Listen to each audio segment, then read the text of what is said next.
زنگ زدم گفت سلام چطوری اینا با لحن آره جذاب خودش. گفتم اینجوری اینا. گفت بیا ببینمت بیا. رفتم ایران شهر دیاره. بعد گفت بیا کافه یعنی مصیبت دیگه. یعنی ما اونجا مثلا میخوایم یعنی 2 تا قهوه مثلا خب 15,000 تومان 20,000 تومان هم جیب خالی هنوز همون بودجه رو نگرفته بودیم.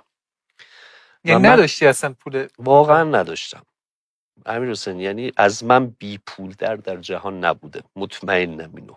آره نمیشه با واقعا قاطعیت نه میگم نبوده بپذیر. خب باشه میفهمم. حسن اومد و تعریف گفتم اینه ایدم و این حرفا خیلی خوشش اومد. گفت باشه. بعد من گفتم وارد بحث اصلی بشم مالی. گفتم فقط آیه مجونی مثلا 15 تومن میدن. اون موقع هم حسن دستمزدش خیلی بالا بود توی تئاتر. گفتم من مثلا 1/3 اصلا حرفشو نزن. مثلا حرف پول نزن.